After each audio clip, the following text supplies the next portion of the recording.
మా ఆంధ్రప్రదేశ్కి ఇద్దరు నాయకులు ఉన్నారు. ఒకరు మా నాయకుడు జగన్మోహన్ రెడ్డి గారు, ఇంకోటి అబద్ధాలు చెప్పే నాయకుడు చంద్రబాబు నాయుడు గారు. ఈరోజు వైఎస్ఆర్ కాంగ్రెస్ పార్టీ ముస్లిం పక్షపాతి అని నిరూపించుకుంది. ఆర్టికల్ 26, ఆర్టికల్ 14, 15, ఆర్టికల్ 25 ఇది వక్ఫ్ బోర్డ్ బిల్ అమెండ్మెంట్ ఏదైతే ప్రవేశపెట్టినారో దానికి విరుద్ధంగా ఉంది అని సుప్రీం కోర్టులో పిటిషన్ వేయడం జరిగింది. మా నెల్లూరు నాయకులు నలుగురు ఉండారబ్బా. ఒక ఆయన విపిఆర్ ఎంపీ గారు గెలిచిన సంవత్సరం అయితే బిల్లుకి ఆయన ఫస్ట్ ఆయనే ఇట్టా అనింది. ఆయన ఒక్క సంవత్సరంలో జెండా విధికి కనపడ్డారా? పెద్ద ఆయన ఎక్కడ కనపడ్డారు? విపిఆర్ గారు ఓట్లు వేసుకొని ముస్లింలకు నేను ఉంటానని జెండా విధిలో మాట ఇచ్చారు. ఇప్పుడు మా ఎంపీ గారు ఎక్కడున్నారో అర్థం కావట్లేని పరిస్థితి. ఇంకో ఆయన నారాయణ సార్, అయ్యా దాదాపు సిటీలో ఎక్కువ శాతం ఉండేది ముస్లిం మైనారిటీ పాపులేషన్స్.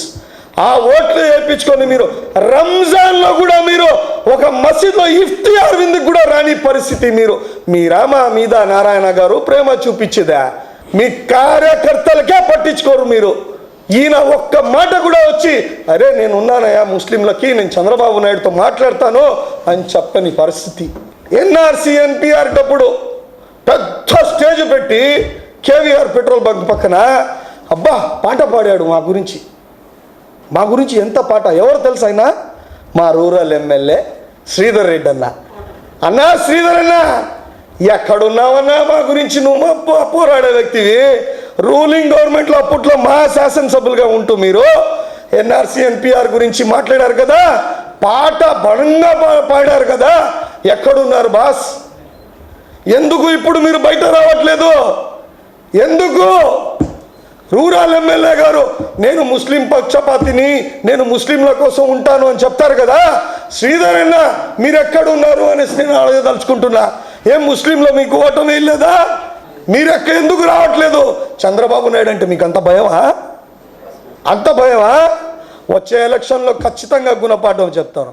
ఇంకో ఆయన నేనే మైనారిటీ నేత, నేనే అంత, ఆయనకి రాష్ట్ర వక్ఫ్ బోర్డ్ చైర్మన్ ఇచ్చారబ్బా. రాష్ట్ర వక్ఫ్ బోర్డ్ చైర్మన్ ఇచ్చాడు ఆయనకి. ఆయనే అబ్దుల్ అజీజ్. ఈయన వక్ఫ్ బోర్డ్ సిగ్గుండాలయ్యా నీకు. ఒక ముస్లింల గుండి పదవిలో ఎంజాయ్ చేస్తూ ఉండవు నువ్వు. సిగ్గుండాలి అజీజ్ భాయ్ నీకు. సిగ్గు లజ్జా ఉంటే రాజీనామా చేయి. మీలాంటి వాళ్ళు పోయి రాజీనామా చేస్తే ఈరోజు బిల్లు పాస్ అయ్యే పరిస్థితి ఉండేది కాదు. వక్ఫ్ బోర్డ్ మీ అబ్బా సొత్తా? చంద్రబాబు నాయుడుకి అబ్బా సొత్తా? ఎవరు అబ్బా సొత్తు? నరేంద్ర మోడీ గారు అబ్బా సొత్తా? ఇది అల్లా ప్రాపర్టీ, ఇది మా ప్రాపర్టీ, మా మసీద్లు, మా దర్గాలు. మీకు సిగ్గు లేకుండా మా పేరు చెప్పుకుంటా మైనారిటీలు మీ వెనకాల ఉన్నారని అజీజ్ భాయ్ నువ్వు పోయి వక్ఫ్ బోర్డ్ ఎంజాయ్ చేస్తున్నావా? వక్ఫ్ బోర్డ్ ఆస్తులు లీజ్ చేయడానికి ఏ హక్కు ఉందా నీకు? ఏ హక్కు ఉంది?